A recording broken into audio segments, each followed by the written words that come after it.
তো রাসূলুল্লাহ সাল্লাল্লাহু আলাইহি ওয়াসাল্লাম এই ঘূর্ণিঝড় বাতাস ইত্যাদি আসলে কি করতেন? আম্মা জান আয়েশা সিদ্দিকার বর্ণনা, আন আয়েশা সিদ্দিকা রাদিয়াল্লাহু তাআলা আনহা যাওজিন নবী সাল্লাল্লাহু আলাইহি ওয়াসাল্লাম, আম্মা জান আয়েশা সিদ্দিকা রাদিয়াল্লাহু তাআলা আনহার বর্ণনা, কানা নবী সাল্লাল্লাহু আলাইহি ওয়াসাল্লাম ইযা আসফাতির রিহ ক্বালা আল্লাহুম্মা ইন্নী আসআলুকা খায়রাহা ওয়া খায়রা মা ফিহা ওয়া খায়রা মা উরসিলাত বিহি ওয়া আউযু বিকা মিন শাররিহা ওয়া শাররি মা ফিহা ওয়া শাররি মা উরসিলাত বিহি। সবাই রেডিও দোয়াটা মুখস্থ করব আমরা। যখন প্রচণ্ড বাতাস আসতো, বাতাসের গতিবিধি ইত্যাদি যদি ভয়ঙ্কর রূপ ধারণ করত, তখন নবীজি পড়তেন, পড়েন আমার সাথে, আল্লাহুম্মা ইন্নী আসআলুকা খায়রাহা ওয়া খায়রা মা ফিহা ওয়া খায়রা মা, বলেন, ওয়া খায়রা মা উরসিলাত বিহি ওয়া আউযু বিকা মিন শাররিহা ওয়া শাররি মা ফিহা ওয়া শাররি মা উরসিলাত বিহি। আরবিটা যদি কেউ না পারেন আমার সাথে বলেন, হে আল্লাহ, আপনার কাছে এই বাতাসের কল্যাণ চাই, বাতাসের মাঝে যত কল্যাণ সব চাই, এবং যেই কল্যাণ দিয়ে পাঠানো হয়েছে বলেন তা আপনার কাছে চাই। এই বাতাসের অনিষ্টতা থেকে আপনার কাছে পানাহ চাই। যেই অনিষ্ট দিয়ে এই বাতাস পাঠানো হয়েছে তা থেকে আপনার কাছে পানাহ চাই। এটা হলো ঘূর্ণিঝড় যদি এসে যায় তখন এই দোয়াটা করবেন, বাচ্চাদেরকে শিখিয়ে দিবেন। আমি আবার বলছি, যদি অনেকে মোবাইলে রেকর্ডিং করতেছেন হয়তো, তো আবার দেখেন, বলছি আমি, আল্লাহুম্মা ইন্নী আসআলুকা খায়রাহা ওয়া খায়রা মা ফিহা ওয়া খায়রা মা উরসিলাত বিহি ওয়া আউযু বিকা মিন শাররিহা ওয়া শাররি মা ফিহা ওয়া শাররি মা উরসিলাত বিহি। এই দোয়াটা বলা। আচ্ছা, 4 নম্বর করণীয়, ঘূর্ণিঝড় আসার পর যদি আকাশে গর্জন শুরু হয়, একদিক দিয়ে বাতাস, আরেক দিক দিয়ে আকাশে একটু পরে পরে হাউ মাও কি জানি আসবে, এরকম হয় না? আকাশেও প্রচণ্ড গর্জন। তো এই ঘূর্ণিঝড় এটা ওইটার সময় হতে পারে, আবার এটার আগে পরেও গর্জন হতে পারে। দেখবেন ওই যে হঠাৎ লাইট হয়, লাইট জ্বলে আবার নিবে, যেটাকে আমরা বিদ্যুৎ বলি। এই জাতীয় কিছু যদি হয় তখন কি করবেন? এই জাতীয় কিছু যদি হয় তাও আমরা আল্লাহর কাছে পানা চাইব। তাও আমরা কি করবো? আল্লাহর কাছে পানা চাইব। তো তখনও একটা দোয়া আছে, নবীজি আমাদেরকে শিখিয়ে দিয়েছেন। তিরমিজি শরীফের 3450 নম্বর হাদিসের বর্ণনা, আন আব্দুল্লাহ ইবনে উমর রাদিয়াল্লাহু তাআলা আনহুমা قال كان النبي صلى الله عليه وسلم اذا سمع صوت الرعد والصواعق, নবীজি সাল্লাল্লাহু আলাইহি ওয়াসাল্লাম যখন বজ্রধ্বনি অথবা আকাশের গর্জন শুনতেন, বজ্রধ্বনি অথবা যদি গর্জন শুনতেন, আকাশ আমরা কি বলি, ঠাড়া নাকি? ঠাড়া বলি না? আচ্ছা, যখন গর্জন শুনতেন তখন রাসূলুল্লাহ সাল্লাল্লাহু আলাইহি সাল্লাম পড়তেন, বলেন, আল্লাহুম্মা লা তাকতুলনা বিআযাবিকা, না, আল্লাহুম্মা লা তাকতুলনা বিগদবিকা ওয়ালা তুহলিকনা বিআযাবিকা ওয়া আফিনা ক্বাবলা যালিকা। এটা যদি পড়তে পারেন, দেখো খুব মানে ফাটাফাটি দোয়া, খুব সুন্দর দোয়া। এটা নিয়মিত পড়বেন, এটা শুধু ওই সময় পড়তে হবে এমন না, খুব সুন্দর দোয়া। আল্লাহুম্মা লা তাকতুলনা বিগদবিকা, আল্লাহ তুমি আমাকে তোমার গজব দ্বারা, লা তাকতুলনা নিশ্চিহ্ন করে দিও না, আল্লাহ তুমি আমাকে তোমার গজব দ্বারা নিশ্চিহ্ন করে দিও না। আল্লাহুম্মা লা তাকতুলনা বিগদবিকা, আল্লাহ তুমি তোমার গজব দ্বারা আমাদেরকে নিশ্চিহ্ন করে দিও না। ওয়ালা তুহলিকনা বিআযাবিকা, মাবুদ তোমার আযাব দ্বারা আমাদেরকে ধ্বংস করে দিও না। ওয়া আফিনা ক্বাবলা যালিকা, আল্লাহ এইগুলার আগেই আমাদেরকে বাঁচাও, এগুলার আগে আমাদেরকে বাঁচাও, মানে এই জাতীয় গজব আমাদের কাছে পৌঁছার আগেই আমাদেরকে বাঁচাও। এটা যদি পারেন নিজেরাও পড়বেন, বাচ্চাদেরকে শিখিয়ে দিবেন। তো আরবিটা যদি পারেন আরবি, আর যদি আরবি না পারেন বাংলায় বলবেন, আল্লাহ আপনার গজব দিয়ে আমাদেরকে নিশ্চিহ্ন করে দিয়েন না, আপনার আযাব দিয়ে আমাদেরকে ধ্বংস করে দিয়েন না, এর আগে আপনি আমাদেরকে হেফাজত করেন। এই আমলগুলা করবো ইনশাআল্লাহ। তাহলে এই 4টা করণীয় বলা হলো। আল্লাহ আমাদেরকে আমল করার তৌফিক দান করেন। বাতাসের স্বাভাবিক গতি পরিবর্তনের বিষয়টা কোরআন হাদিস দ্বারা প্রমাণিত। সূরা বাকারার 164 নম্বর আয়াতে আল্লাহ পাক রব্বুল আলামিন বলেন, আউযু বিল্লাহি মিনাশ শাইতানির রাজীম, ইন্না ফী খালকিস সামাওয়াতি ওয়াল আরদি ওয়াখতিলাফিল লাইল واختلاف الليل والنهار والفلك التي تجري في البحر بما ينفع الناس وما أنزل الله من السماء من ماء فأحيا به الأرض بعد موتها وبث فيها من كل دابة وتصريف الرياح والسحاب المسخر بين السماء والأرض لآيات لقوم يعقلون। আল্লাহ বলেন, নিশ্চয় আসমান এবং জমিনের সৃষ্টির মাঝে রাত এবং দিনের বিবর্তনে ওয়াল ফুলকিল্লাতি তাজরি ফিল বাহরি বিমা ইয়ানফাউন নাস, এবং ওই নৌযান, ওই নৌকা, ওই জাহাজ, স্টিমার, ট্রলার, যেগুলো মানুষের উপকারী সামানা নিয়ে, বস্তু নিয়ে, মালামাল নিয়ে সমুদ্রের মধ্যে চলতে থাকে। ওয়ামা আনজালাল্লাহু মিনাস সামাই মিন মাইন ফাআহইয়া বিহিল আরদ বা'দা মাউতিহা, আল্লাহ আসমান থেকে যে পানি অবতীর্ণ করেন, বৃষ্টি অবতীর্ণ করেন, আর তার মাধ্যমে জমিন মৃত হওয়ার পর, শুকিয়ে যাওয়ার পর ওই পানির মাধ্যমে আল্লাহ জমিনকে আবার সজীব করে দেন।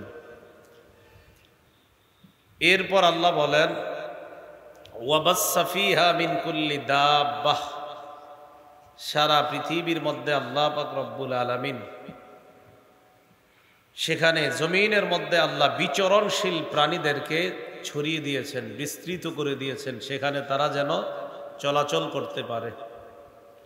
পরে কি বলে দেখেন, ওয়াতাসরিফির রিয়াহ, বাতাসের পরিবর্তন, বাতাসের গতির যেই পরিবর্তন, স্বাভাবিক গতির যে পরিবর্তন হয়, এই পরিবর্তনের মাঝে ওয়াসসাহাবিল মুসাখখারি বাইনাস সামাই ওয়াল আরদ, আসমান এবং জমিনের মাঝে নিযুক্ত মেঘমালা, বৃষ্টি, এর মাঝে লাআয়াতিল লিকাউমি ইয়াকিলুন, আল্লাহ বলে ঘূর্ণিঝড় হওয়া, বাতাসের স্বাভাবিক গতি পরিবর্তন হওয়া ইত্যাদি, এগুলোর মাঝে জ্ঞানী সম্প্রদায় যারা, তাদের জন্য নিদর্শন রয়েছে। আমি আল্লাহ এগুলার মাঝেও তাদের জন্য উপদেশ রেখে দিয়েছি। তাহলে বাতাসের গতি পরিবর্তন হওয়া, এটা কোরআন থেকে আমরা জানলাম। রাসূলুল্লাহ সাল্লাল্লাহু আলাইহি ওয়াসাল্লাম ঘূর্ণিঝড়ের সময় নবীজির অবস্থা কেমন হতো, এটা আমরা একটু জানি। এটা জানার আগে আমরা জানবো ঘূর্ণিঝড় বা বিপদ, আসমানি জমিনি বিপদটা কেন আসে।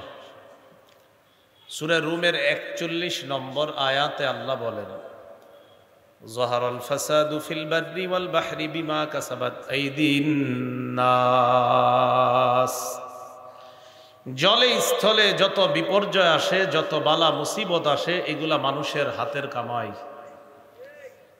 সূরা শুরার মধ্যে আল্লাহ বলেন, ওয়ামা আসাবাকুম মিন মুসিবাতিন ফাবিমা কাসাবাত আইদিকুম, তোমাদের কাছে যত বিপদ আসে, মুসিবত আসে, এই বিপদ তোমাদের কাছে আসে কেন? তোমাদের হাতের কামাই, তোমাদের নিজেদের কৃতকর্মের কারণে। প্রথম জানলাম বাতাসের পরিবর্তন হওয়াটা, এটার মাঝে নিদর্শন আছে, চিন্তা করা দরকার যে এটা পরিবর্তন কে করছেন, স্বাভাবিক গতিটা পরিবর্তন কে করেন, এটার মাঝে চিন্তা করা। এরপর জানলাম এই স্বাভাবিক গতি পরিবর্তন হওয়া এটা যদি আযাব হিসাবে ধরি তো এই আযাবের কারণ অন্য কেউ নয় আমরা। আবহাওয়া যখন পরিবর্তন হতো তখন নবীজির অবস্থা কেমন হতো? এই সংকেত দেয় যে অফিস থেকে, এটাকে কি বলা হয়? আবহাওয়া অফিস, ঠিক না? আবহাওয়া পরিবর্তনের সময় নবীজির অবস্থা কেমন হতো? সহিহ বুখারীর বর্ণনা ৩২০৬ নম্বর হাদিস, ৩২০৬। এই হাদিসের বর্ণনাকারী আম্মাজান আয়েশা সিদ্দিকা রাদিয়াল্লাহু তাআলা আনহা, তিনি বলেন, কানা নবী সাল্লাল্লাহু আলাইহি ওয়াসাল্লাম ইযা রাআ মাখিলাতান ফিস সামা আকবালা ওয়া আদবারা ওয়া দাখালা ওয়া খারাজা হাত্তা ইযা আমতারাতিস সামা সুরিয়া আনহু। আম্মাজান আয়েশা সিদ্দিকা রাদিয়াল্লাহু তাআলা আনহা বলেন, রাসূলুল্লাহ সাল্লাল্লাহু আলাইহি ওয়াসাল্লাম যখন আকাশের মধ্যে মেঘ দেখতেন, আবহাওয়া পরিবর্তনে মেঘ দেখলে যদি দেখতেন কালো হয়ে গেছে অবস্থা, আকবালা ওয়া আদবারা, পেরেশান হয়ে একবার সামনে যাইতেন আর একবার পিছনে আসতেন, ওয়া দাখালা ওয়া খারাজা, একবার ঘরে যাইতেন আবার ঘর থেকে বের হইতেন, পেরেশান, সামনে যায় পিছনে আসে, ঘরে যায় বের হয়। আরে ঘটনা কি, এমন করে কেন? হাত্তা ইযা আমতারাতিস সামা সুরিয়া আন, যখন বৃষ্টি আসতো তখন নবীজির এই পেরেশানির ছাপ চলে যেত। অন্য বর্ণনায় রাসূলুল্লাহ সাল্লাল্লাহু আলাইহি সাল্লাম বলেন, আমি টেনশনে ছিলাম, না জানি এটা কোনো আযাব কিনা। যখন বৃষ্টি আসলো তখন আমি বুঝলাম হাদিহি রাহমা, এটা আল্লাহর পক্ষ থেকে রহমত। তাহলে আবহাওয়া পরিবর্তন হয়ে গেলেই নবীজি কি করতেন দেখেন, সামনে যায় পিছনে আসে, ঘরে ঢুকে ঘর থেকে বের হয়, পেরেশান। প্রচন্ড বাতাস যখন হইতো, আল্লাহ কি করেন জানি না, হতে পারে আজকেও কালকেও প্রচন্ড বাতাস হতে পারে। যদি প্রচন্ড বাতাস হয়, এই প্রচন্ড বাতাসের সময় নবীজি কি করতেন? আবু দাউদ শরীফের ৫০৯৮ নম্বর হাদিসের বর্ণনা। এই হাদিসের বর্ণনাকারীও আম্মাজান আয়েশা সিদ্দিকা রাদিয়াল্লাহু তাআলা আনহা, তিনি বলেন, মা রাআইতু রাসূলুল্লাহি সাল্লাল্লাহু আলাইহি ওয়াসাল্লাম ক্বাত্তু মুস্তাজমিআন দাহিকা হাত্তা আরা মিনহু লাহওয়াতিহি। আম্মাজান আয়েশা সিদ্দিকা রাদিয়াল্লাহু তাআলা আনহা বলেন, আমি রাসূলুল্লাহ সাল্লাল্লাহু আলাইহি সাল্লামকে কখনো এতটা বেশি হাসতে দেখি নাই যে হাসির কারণে নবীজির আলা জিব্রাটা দেখা গিয়েছে। আলা জিব্বা, আলা জিব্বাটা যেটা আছে না, আলা জিব্বা বলি না আমরা, ওই ভিতরে আলা জিব্বাটা আমি কখনো দেখতে পাই নাই। তা নবীজি হাসতেন, কিন্তু এতটা হাসতে কখনো দেখি নাই। এই নবীজির আলা জিব্বা দেখা যায়। ইন্নামা কানা ইয়াবতাসিমু, স্বাভাবিক অবস্থায় রাসূলুল্লাহ সাল্লাল্লাহু আলাইহি সাল্লাম মুস্কি হাসি দিতেন। তো আম্মাজান আয়েশা সিদ্দিকা রাদিয়াল্লাহু তাআলা আনহা বলেন, কানা ইযা রাআ গায়মান আও রিহান, নবীজি যদি মেঘ দেখতেন অথবা প্রবল বায়ু দেখতেন, বাতাস দেখতেন, মেঘ দেখতেন অথবা প্রবল বায়ু বাতাস দেখতেন যদি, উরিফা যালিকা ফি ওয়াজহিহি, চেহারার মধ্যে একটা পেরেশানির ছাপ লক্ষ্য করা যেত। নবীজির চেহারায় পেরেশানির ছাপ আসত। তো পেরেশান যখন হয়ে যেতেন, আমি রাসূলুল্লাহ সাল্লাল্লাহু আলাইহি সাল্লামকে বললাম, قلت يا رسول الله الناس إذا رأوا الغيم فرحوا رجاء أن يكون فيه المطر يا رسول الله, মানুষ যখন বৃষ্টি দেখে, মেঘ দেখে, তখন তারা খুশি হয় এই আশায়, এই মেঘ থেকে আশা করা যায় আল্লাহ বৃষ্টি দিবেন। কয় মানুষ যখন মেঘ দেখে, আকাশে যখন মেঘ দেখে, একটু বাতাস আসে, তো মানুষ খুশি হয় যে একটু পরে বৃষ্টি আসবে, এই মেঘমালা থেকে আল্লাহ বৃষ্টি পাঠাবে। কিন্তু আপনি পুরা উল্টা, আকাশ মেঘাচ্ছন্ন হলে আর প্রবল বাতাস হলে উরিফাত ফি ওয়াজহিকাল কারাহিয়া, উরিফাত ফি ওয়াজহিকাল কারাহিয়া, আপনার চেহারার মধ্যে একটা পেরেশানির ছাপ লক্ষ্য করা যায়। ব্যাপারটা এমন হয় কেন, আমি আপনার কাছে একটু জানতে চাই। فقال رسول الله صلى الله عليه وسلم, রাসূলুল্লাহ সাল্লাল্লাহু আলাইহি ওয়াসাল্লাম বলেন শাব মা ইউআমিনুনি আইয়াকুনা ফিহি আযাব। আয়েশা, কোন জিনিস আমাকে নিশ্চিত করবে যে এই মেঘ আর প্রচন্ড বাতাসের মধ্যে যে আযাব নাই, এই ব্যাপারে কি আমাকে কেউ নিশ্চিত করবে? কেউ তো আমাকে এই নিশ্চয়তা দিতে পারবে না যে এটার মধ্যে কোনো আযাব নাই। তো এরপর নবীজি বলেন কদ উযযিবা কওমুন বিররিহ, এক সম্প্রদায়কে বাতাস দ্বারা আযাব দেওয়া হয়েছে। বলেন, এক সম্প্রদায়কে কি দ্বারা আযাব দেওয়া হয়েছে? বাতাস। রাআ কওমুন আল আযাব ফাকালু হাযা আরিদুম মুমতিরুনা।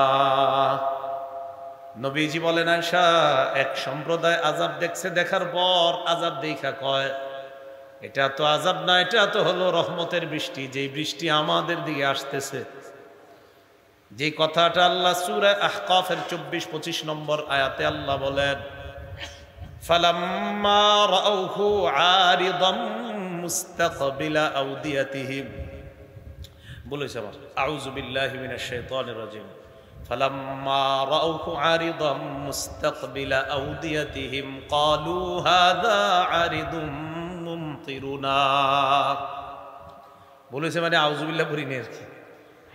তো হুদ আলাইহিস সালাতু ওয়াস সালামের জাতি আদ সম্প্রদায়, এই আদ সম্প্রদায় যখন দেখলো যে বৃষ্টি আসবে, আকাশ মেঘাচ্ছন্ন, বাতাস আসবে, তখন ওই আদ জাতি বলল হাদা আরিদুম মুমতিরুনা, এটা তো বৃষ্টি, আমাদেরকে বৃষ্টি দিবে, আমরা আরাম ভোগ করব। হুদ নবী তাদেরকে বললেন বাল হুয়া মাস্তাজালতুম বিহি রিহুন ফিহা আযাবুন আলীম, এটা বৃষ্টি না, যে আযাব তোমরা চেয়েছিলা, ওই আযাব ত্বরান্বিত করেছিলা, সে আযাব এটা একটু পরে বুঝবা। এটা কি বৃষ্টি, এটা কি বাতাস রহমতের না গজব? হুদ নবী তাদেরকে জানায়া দিলেন তুদাম্মিরু কুল্লা শাইইন বিআমরি রাব্বিহা, আল্লাহর হুকুমে এই গজব, এই প্রচন্ড বাতাস তোমাদের ঘর বাড়িগুলা সব ধ্বংস, তোমাদেরকে ধ্বংস করে দিবে। তোমরা যে এত গর্ব কর্তা, তোমাদের শক্তি, এই শক্তি সামর্থ্য কিছুই থাকবে না। আল্লাহ বলেন ফাসবাহু লা ইউরা ইল্লা মাসাকিনুহুম, তাদের অবস্থা এমন হলো, বাতাসে তাদের উপর এমন গজব আসলো, ওই বাতাস নামক গজব, এই গজব আসার পর তাদের অবস্থা এমন হয়ে গেল, তারা সবাই নিশ্চিহ্ন হয়ে গেল, তাদের ঘর বাড়িগুলা ছাড়া আর কিছুই দেখা যায় না। আল্লাহ বলেন কাযালিকা নাজিজিল কওমাল মুজরিমিন, অপরাধী সম্প্রদায়কে আমি এভাবেই শাস্তি দেই। তাই বাতাস নামক কোনো গজব এটা ভালো লক্ষণ না আমাদের জন্য। কেন? বুঝতে হবে আমাদের অপরাধের মাত্রা বাড়ছে। তাহলে কি বুঝতে পারলাম? রাসূলুল্লাহ সাল্লাল্লাহু আলাইহি ওয়াসাল্লাম আকাশে মেঘ দেখলে, ইত্যাদি দেখলে রাসূলুল্লাহ সাল্লাল্লাহু আলাইহি সাল্লাম অস্থির হয়ে যেতেন, রাসূলের পেরেশানি কাজ করত। আল্লাহ পাক রব্বুল আলামিন আমাদের সকলকে এখন থেকে সতর্কতা অবলম্বন করে আমলে মনোযোগ হওয়ার তৌফিক দান করেন। এখন কথা হলো ঘূর্ণিঝড়ে করণীয় কি? কথা বুঝে আসছে? ঘূর্ণিঝড়ে কি করণীয়? এক নাম্বার করণীয়, খুব মন দিয়ে শুনবেন, বাতাস যদি প্রচন্ড হয় তখন কেউ মেজাজ খারাপ করে এটা বললেন না, থুর, বারবার খালি ঘূর্ণিঝড় আইসাম করে শেষ করে দেয়। বাতাসকে গালি দেওয়া যাবে না। বলেন, বাতাসকে গালি দেওয়া যাবে না। আবু দাউদ শরীফের 5097 নম্বর হাদিসের বর্ণনা, قال رسول الله صلى الله عليه وسلم الريح من روح الله, আল্লাহ নবী বলেন বাতাস আল্লাহর রহমত। সুবহানাল্লাহ, বাতাস ওয়া রাউহুল্লাহ তা'তি বির-রাহমাতি ওয়া তা'তি বিল-আযাব, এই বাতাস কখনো আযাব নিয়ে আসে, আবার কখনো রহমত নিয়ে আসে। বলেন, বাতাস কখনো কি আনে, আবার কখনো রহমত। তাহলে বাতাস রহমতও আনে, বাতাস গজবও আনে। নবীজি বলেন ফাইদা রাআইতুমুহা, বাতাস যখন তোমরা দেখবা, লা তাসুব্বুহা, বাতাসকে তোমরা গালি দিও না। বলেন সবাই, বাতাস কি আনে, আবার বাতাস দেখলে কি করা যাবে না, গালি দেওয়া যাবে না। তাহলে কি করব আমরা? রাসূলুল্লাহ সাল্লাল্লাহু আলাইহি ওয়াসাল্লাম বলেন ওয়াসাল্লাল্লাহা খায়রাহা ওয়াস্তাইযু বিল্লাহি মিন শাররিহা। বাতাস যখন দেখো, দেখার পর যদি দেখো বাতাস গজব নিয়ে আসছে, এর মানে স্বাভাবিক অবস্থা পরিবর্তন হয়ে যদি এটা ঘূর্ণিঝড়ে রূপান্তরিত হয়ে যায়, আল্লাহ নবী বলেন এটাকে গালি না দিয়ে তোমরা এই বাতাসের রহমত আল্লাহর কাছে চাও, আর বাতাসের গজব থেকে আল্লাহর কাছে পানাহ চাও। বাতাস তো রহমতও আনে, গজবও আনে, তো এটার যতটুকু অংশ রহমত থাকবে এটাও আল্লাহর কাছে চাও, আর যতটুকু অংশ গজব হয় এটা থেকে আল্লাহর কাছে পানাহ চাও। তাহলে 1 নাম্বার করণীয়, ঘূর্ণিঝড় আসলে বাতাসকে কি করা যাবে না? গালি দেওয়া যাবে। 2 নম্বর করণীয়, ঘূর্ণিঝড়ে ক্ষয়ক্ষতি হয়নি, ফসলের ঘরের চালটা লুইরা যায়নি, এই ক্ষয়ক্ষতি হইলে গালি টালি না দিয়া ধৈর্য ধরা। 2য় করণীয়, ক্ষয়ক্ষতি যদি হয় তাহলে কাউকে গালি না দিয়ে ধৈর্য ধারণ করা। সূরা বাকারার 155 থেকে 157 নম্বর আয়াতে আল্লাহ বলেন, আউযু বিল্লাহি মিনাশ শাইতানির রাজীম, ওয়ালানাবলুওয়ান্নাকুম বিশাইইম মিনাল খাউফি ওয়াল জু'i ওয়া নাকসিম মিনাল আমওয়ালি ওয়াল আনফুসি ওয়াস সামারাত। অবশ্যই আমি তোমাদেরকে পরীক্ষা করব, বিশাইইম মিনাল খাউফ, কিছু ভয় দিয়া, ওয়াল জু'i, ক্ষুধা দিয়ে পরীক্ষা করব, ওয়া নাকসিম মিনাল আমওয়ালি ওয়াল আনফুসি ওয়াস সামারাত, সন্তান নিয়ে যাব, সম্পদ নিয়ে যাব, ফল ফলাদি নিয়ে যাব। সন্তান নিয়ে যাব, সম্পদ নিয়ে যাব, ফল ফলাদিও কিছু নিয়ে যেতে পারি, এটার দ্বারা তোমাদেরকে আমি পরীক্ষা করব। এই পরীক্ষায় যারা ধৈর্য ধারণ করবে, নবী আপনি তাদেরকে জানায়া দেন, ওয়াবাশশিরিস সাবিরিন, যারা ধৈর্য ধারণ করবে তাদেরকে আপনি সুসংবাদ জানায়া দেন। ধৈর্যশীল বান্দারা তখন বলবে, আল্লাযীনা ইযা আসাবাতহুম মুসিবাতুন ক্বালু ইন্না লিল্লাহি ওয়া ইন্না ইলাইহি রাজিউন। যাদের কাছে বিপদ আসবে, গজব আসবে, যদি সম্পদ চলে যায়, যদি কারো টিন চলে যায়, যদি এই জাতীয় ফসল ফলাদি নষ্ট হয়, তখন আমরা বলবো ইন্না লিল্লাহি ওয়া ইন্না ইলাইহি রাজিউন। মনে থাকবে? তাহলে করণীয় নাম্বার 1 বাতাসকে, 2 নাম্বার ক্ষয়ক্ষতি হলে ধৈর্য ধারণ করা, ইন্না লিল্লাহ পড়া। করণীয় নম্বর 3 একটা দোয়া পড়া। বলেন কি পড়া? মুসলিম শরীফের 1970 নম্বর হাদিস, তাকরার সহ হাদিসের সংখ্যা হবে মোট 7453টা। আমাদের মাদ্রাসার পাঠ্যপুস্তক অনুসারে মোট হাদিস সংখ্যা 3033টা, আর তাকরার সহ হাদিস সংখ্যা বিভিন্ন সাইডে 9000-এর উপরেও আছে কিছু সাইড, আবার 7453টা পাওয়া যায়। যদিও আন্তর্জাতিক নাম্বার হিসাবে মুসলিম শরীফের 3033টা সারা ওয়ার্ল্ডে ফলো করা হয়। বাকি আপনারা আবার অনেকে মোবাইল চালান, মোবাইলে আবার মিলান, দিই হুজুর যেটা কই মিলেনি, দেখি এই তো ঝামেলা আছে। তো 7453 হইলে মিলে যাবে।